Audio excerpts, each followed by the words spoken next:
Alright, so if you have been keeping your eye on JJK FanPar, you've probably already heard that you want to go for Gojo. Now, you might not know why, but we're going to break him down completely and showcase him. Maybe not win a stage because I'm going to bring him into the hard endgame content called Tower, or Illusory Tower. But he does perform very well and has actually kept up with the meta for the past year. This game is about to reach 1 years old. Okay, because JJK FanPar JP version came out, I think, 2 weeks after Global's coming out. So in 2 weeks we should have anniversary. I think it's the 21st anniversary or 23rd, something like that. And Gojo's still good. Gojo's still top of the meta, and it's kind of insane to think about. So let me just go over a couple things first. First of all, you want to probably get him on this reroll ticket, okay? If you don't have like someone else you want to get, you should get him, right? Or early gacha, right? Early gacha works, or just normal gacha too if you want to summon, right? But Gojo like is really that good that like he warrants this SSR guaranteed gacha ticket to where even like 6 months from now there is a case to be made to get Gojo on a ticket like this, right? Now these rewards you don't need to pre-register to get, but you probably should. Now let's talk about, first of all, Gojo. Look, he's still right here. He's still right here. Just along with Yuta, who came out 2 weeks later, and I think Toji. What is he not more recent? Yeah. He is. He is. So he is like 4 months old. 4 months into the game. Then this Gojo is like what, 2 months, and then this Gojo is like 6 months into the game. So yeah, this Gojo does hold his ground with everyone else. So let's explain what exactly he does, okay? And also why he just works with a couple other units, mainly support units. But I'm going to pull up SR and Rare because I forgot who exactly or which Yuki it was. So he's just got very high stats for Taijutsu and Jujutsu. Okay, 338, like if we're comparing to some other units, let's do that. We could compare. So for example, Nobara, he has higher from both, okay? And then let's go to another DPS. Who else? Just for example, Yuta, he has higher than both on Yuta too. So just to say, right? Just to say. So here he's got, okay, it doesn't really matter. Skill 1 just does some damage. Okay, nothing crazy. Now the skill 2 does, it does less, okay? It does less. It's Taijutsu though. So it is Taijutsu, but it does a bit less. So it really depends on the build you're going for. Now here, this is why it's kind of crazy. He just increases his damage by over twofold at level 10. Right, it starts out at 75 already, very strong, goes up to 124. So you're able to use this and then build it up with this AoE, bada bing, bada boom. You're doing over 2,000 easily with this, right? Very strong. But then the important thing is this: at the start of battle, grants attack immunity to self. He doesn't take damage. He can't be stunned. Like nothing hits him. Literally nothing but domains, from what I was remembering, right? So he just doesn't get hit. He doesn't get hit. Doesn't take anything. Okay, which is really good, right? Really, really good. And it's like he doesn't take damage, and then he could just spam this whenever he gets it with the damage increase. So he's just there, just soaking up damage, right, from the enemy, and then dishing out damage when he cannot die. Okay, so very strong, especially considering your supports could just go full on tankiness, and then he won't die, right? There's no like worry of him dying, so it's very good. Now how they balanced him is after 7 turns he leaves, right? He leaves the field, so basically he dies after 7 turns.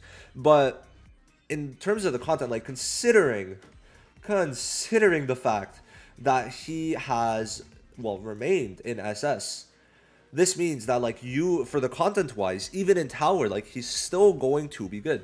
Now did they, yeah, no, okay, so he's still gonna be good, right? And you know, I think if Tower expands, which from what I'm understanding, people are expecting Tower to expand, he might be a bit worse. But overall, wrong windows. Overall, he is looking pretty good. Now, actually, I forgot to mention the other thing I wanted to. So, we do have to mention.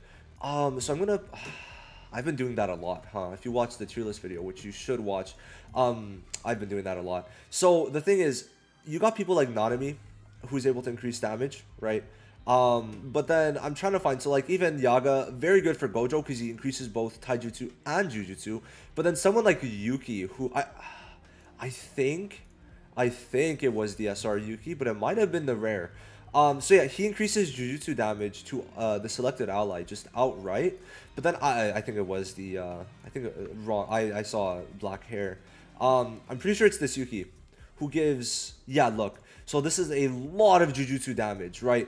And why this is good, how you could make this, it's only one time, but basically Gojo increases his skill, his damage with the skill, I think skill 3, and then Gojo ults, but then with this increase and with what's it called, no, I'm blanking, with Yaga's increase of just a bunch of stuff, Gojo's gonna be able to nuke the enemy's AoE, which is very good to have, right, just there while soaking up damage. So him just taking damage, having a pretty strong AoE is great. It is great, right, just AoE.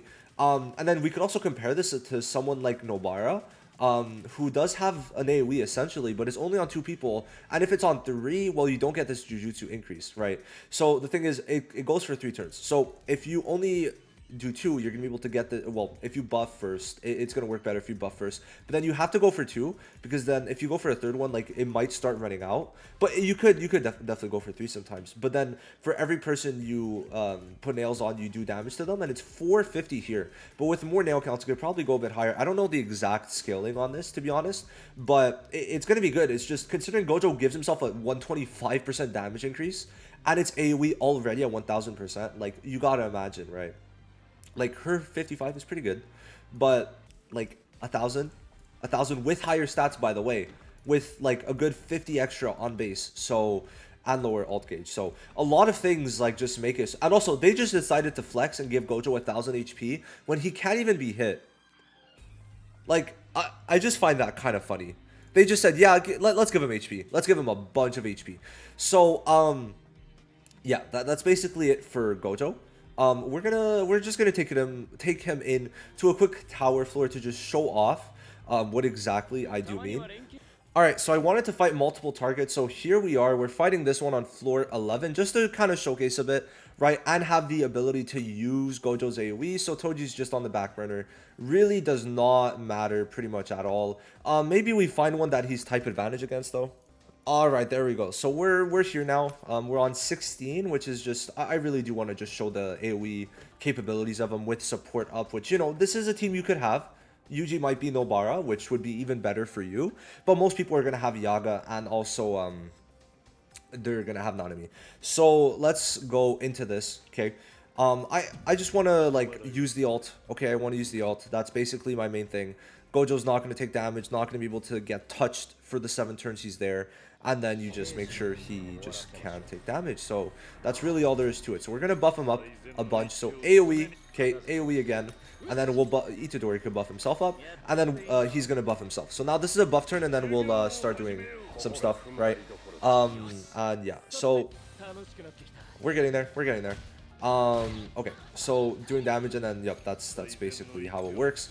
We're gonna, yeah, we'll increase this guy's the amount of damage he takes, sure, and then I mean, I'm just gonna we're gonna wait now. We're gonna wait. We could hit him, why not? Go ahead, and then we'll use this because it literally takes 1. Okay, it takes 1. I want to make sure that's clear. It takes 1. Okay, so now he takes extra damage, and then Itadori could go bot. And then Gojo's just gonna, yeah, there you go, 236. Okay, all right, nice. And then he just can't take damage. So let's try to showcase Gojo's ult. So let's just do support for now. We don't want to do damage. Okay, please just let's get to your ult, and then we'll be good. So yeah, all right, there we go. So now we should be able to just do our stuff. And yeah, he's taking a little too much. So let's just support. We do not want him to do anything, but then Gojo ult. There we go. Okay, so buff. Okay, he just taps him, and then Gojo. There you go. Fire. There you go. I really hope that the animation over time gets better, because I've seen it in Dokkan, right? So that is something. And there you go.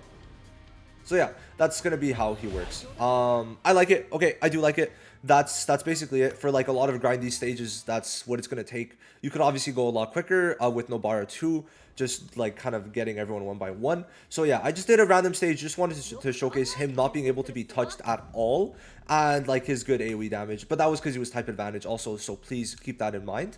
But yeah, Gojo's the unit you're gonna want to get. Hope that's pretty clear now. I'll see you guys in the next video. Thank you so much for watching. Like and subscribe if you are new. Bye bye.